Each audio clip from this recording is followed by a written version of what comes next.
एक बार की बात है, एक शहर था, मुंबई। उस शहर की चमकती रातों और रोशन दिनों में एक लड़की रहती थी, सीमा। शहर के एक छोटे से रेस्टोरेंट में वह एक वेट्रेस थी। दिन भर की थकान उसके चेहरे पर थी, मगर उसकी आंखों में सपने वैसे ही चमकते थे जैसे अंधेरी रात में सितारे। फिर एक दिन उस भीड़ भाड़ भरे शहर में एक पोस्टमैन ने उसके हाथ में एक खत थमाया। खत में लिखा था कि उसके चाचा, जो कोलकाता में रहते थे, अब इस दुनिया में नहीं रहे। खत के आखिरी हिस्से में एक और बात लिखी थी। उसके चाचा ने अपनी वसीयत में एक पुरानी हवेली उसके नाम कर दी थी, मुक्ति भवन। वो नाम था उस हवेली का, जो अब सीमा की जिंदगी का एक नया मोड़ बनने वाली थी। सीमा भीड़ में से गुजरती है, हाथ में बैग थामे हुए। हावड़ा एक्सप्रेस की सीटी गूंजती है। वह ट्रेन में चढ़ती है, एक पल रुककर मुंबई को आखिरी बार निहारती है। ट्रेन धीरे धीरे चल पड़ती है, उसे कोलकाता की नई शुरुआत की ओर ले जाते हुए। जैसे ही ट्रेन हावड़ा स्टेशन पर रुकी, सीमा ने खिड़की से बाहर झांका। स्टेशन पर भीड़ का शोर और हलचल थी। लोग जल्दी में इधर उधर भाग रहे थे। ये नया शहर और उसका हंगामा उसके अंदर एक अजीब सी बेचैनी पैदा कर रहा था। सीमा स्टेशन से बाहर निकली और जल्दी से एक साइकिल रिक्शा पकड़ा। बाजारों की भीड़ भाड़ और रंगीनियों को देखते हुए वो धीरे धीरे कोलकाता की धड़कनों को महसूस करने लगी। सीमा हवेली के सामने खड़ी थी, हैरान। टूटे दरवाजे, जर्जर दीवारें, क्या ये वही मुक्ति भवन था? उसकी धड़कनें तेज हो गईं। सीमा ने चरमराते दरवाजे को धक्का दिया और अंदर कदम रखा। धूल से ढकी दीवारें, अंधेरे कमरे, हर चीज में एक पुरानी कहानी छुपी थी। सीमा धीरे धीरे कमरों से गुजरते हुए बालकनी में आ पहुंची। वहां से गांव का नजारा, लहराते हुए खेत, ऊंचे पेड़ और दूर दूर तक फैले छोटे छोटे घर दिखाई दे रहे थे। सीमा ने फिर सोचा, क्यों ना मैं इस जगह को एक होटल में बदल दूं, जहां शहर के लोग यहां रहकर इस गांव का अनुभव ले सकें। अपनी सारी बचत डालकर सीमा ने मुक्ति भवन के मरम्मत का काम शुरू कर दिया। जैसे ही मरम्मत का काम शुरू हुआ, अजीब घटनाएं घटने लगीं। मजदूरों के हाथों में चोटें आने लगीं। किसी का पैर फिसल गया तो किसी के ऊपर ईंटें गिर पड़ीं। एक पेंटर दीवार पर रंग भरते हुए अचानक अंधेरे में डूब गया।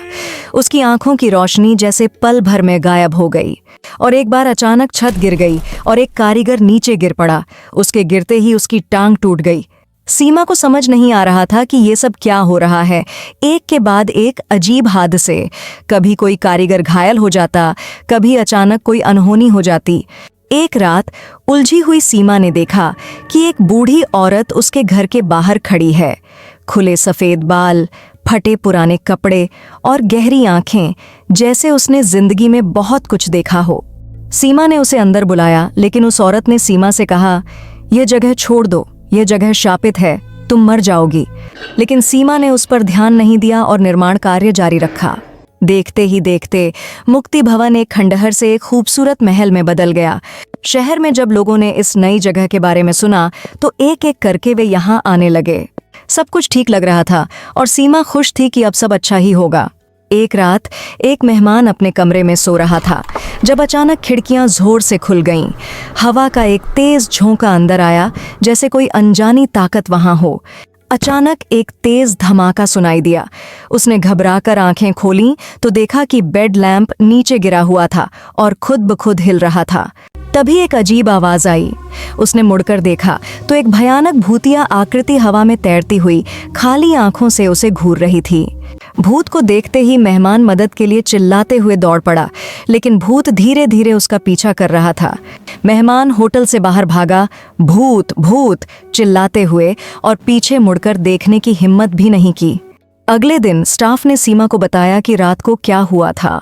वो समझ नहीं पाई और मेहमान के इस अजीब व्यवहार से उलझन में पड़ गई। कुछ दिन बाद एक मेहमान बाथटब में गर्म पानी से नहा रहा था। अचानक पानी का रंग लाल हो गया और बाथटब में पानी की जगह खून भर गया। यह खौफनाक नज़ारा देखकर मेहमान की चीख निकल गई और वो घबराहट में अपने कमरे से बाहर भागा, जैसे मौत का साया उसके पीछे हो। चिल्लाते हुए वो होटल से बाहर भागा, अपना सामान भी पीछे छोड़ दिया, जैसे जान बचाने के सिवा कुछ और मायने नहीं रखता हो।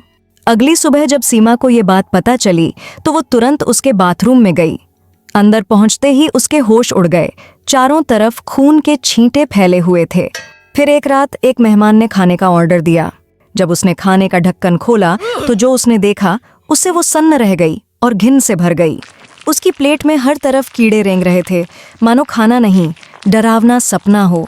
गुस्से और नाराजगी में भरकर उसने स्टाफ को खूब सुनाया और फिर बिना रुके होटल छोड़कर चली गई। मेहमान के जाने के बाद सीमा कमरे में गई और वहां का नज़ारा देख सन्न रह गई। हर तरफ कीड़े रेंग रहे थे। लगातार मेहमानों के इस तरह भागने से सीमा को समझ में आ गया कि इस होटल में कुछ बहुत गलत हो रहा है और इस रहस्य का जवाब सिर्फ एक ही इंसान के पास हो सकता था, वो बूढ़ी औरत। सीमा ने उस बूढ़ी औरत के बारे में पूछताछ शुरू कर दी। गांव के हर कोने, हर गली में वो उसे ढूंढने लगी। काफी देर तक तलाश करने के बाद सीमा की नज़र गांव के बाहरी इलाके में एक छोटी सी झोपड़ी पर पड़ी। उसी झोपड़ी के बाहर उसने उस बूढ़ी औरत को एक बकरी के साथ खड़ा देखा। जब सीमा ने होटल की बातें बताईं तो बूढ़ी औरत मुस्कुराई और एक बड़ी सी किताब थमा दी। तेरी सारी मुश्किलों का जवाब इसमें है, उसने कहा। किताब खोलते ही सीमा की नज़र एक कहानी पर पड़ी, राजा भीमसेन की, जो 200 साल पहले इसी महल में रहता था। राजा भीमसेन को 2 चीज़ों का बेहद शौक था। पहली, अपनी तस्वीरें बनवाना, जिसके लिए उसने अपने राज्य के सबसे बेहतरीन चित्रकार अरविंद को रखा था, और दूसरी, उसे नृत्य देखने का शौक था, खासकर चंद्रिका का, जो उसके दरबार की सबसे प्रिय नृत्यांगना थी। वो हमेशा उसी के बारे में सोचता रहता था। उसकी खूबसूरती और नृत्य की गरिमा ने उसे पूरी तरह से मोहित कर लिया था। लेकिन राजा को इस बात का अंदाज़ा नहीं था कि चंद्रिका अरविंद से प्यार करती थी और दोनों शादी करने का सपना देख रहे थे। एक दिन राजा ने अपनी बालकनी से चंद्रिका और अरविंद को साथ देखा और गुस्से से उसका खून खौल उठा। अगले दिन राजा ने गुस्से में अरविंद को गिरफ्तार करवा लिया। उसके गुस्से ने दया की सारी गुंजाइश खत्म कर दी और उसी शाम उसने बेरहमी से अरविंद की जान ले ली। अरविंद की मौत की खबर सुनकर चंद्रिका ने खुदकुशी कर ली, लेकिन मरने से पहले उसने राजा को श्राप दिया कि जब तक उसकी तस्वीर इस दुनिया से मिट नहीं जाती, उसकी आत्मा को शांति नहीं मिलेगी। चंद्रिका के गुजरने के बाद राजा बीमार पड़ गया। उसकी हालत ऐसी हो गई कि जहां भी देखता उसे बस चंद्रिका ही नजर आती। जल्द ही राजा ने चंद्रिका का नाम पुकारते पुकारते दम तोड़ दिया। राजा के मरने के बाद महल से अजीब आवाजें आने लगीं। डर के मारे लोग उस जगह को छोड़कर चले गए। यह सब पढ़ने के बाद सीमा को समझ आ गया कि उसे क्या करना है। वो सीधी राजा के कमरे की ओर बढ़ी। जैसे ही सीमा कमरे में दाखिल हुई, उसे चंद्रिका के घुंघरुओं की आवाज़ सुनाई देने लगी। उसे साफ महसूस हो रहा था कि चंद्रिका की आत्मा उसके पीछे खड़ी है। अगले दिन सीमा ने पूरे शहर के पंडितों को बुलाया और महल में एक बड़ा हवन कराया। फिर सीमा ने राजा की सारी तस्वीरें इकट्ठा की और एक एक करके उन्हें आग में झोंक दिया। आखिरी तस्वीर जलते ही महल के अंदर एक भयानक चीख गूंज उठी। सीमा ने मुड़कर देखा तो चंद्रिका की आत्मा मुस्कुरा रही थी, आंखों में एक अजीब सी चमक, जैसे वो उसे धन्यवाद कह रही हो। फिर अचानक चंद्रिका बादलों में विलीन हो गई। उसकी आत्मा को आखिरकार शांति मिल गई, हमेशा के लिए अरविंद के साथ। धीरे धीरे सब कुछ बदलने लगा। मुक्ति भवन फिर से रौनक से भर गया। जहां कभी सन्नाटा था, वहां अब मेहमानों की चहल पहल थी। और सीमा, वो अब उस जिंदगी को जी रही थी जिसका उसने हमेशा सपना देखा था।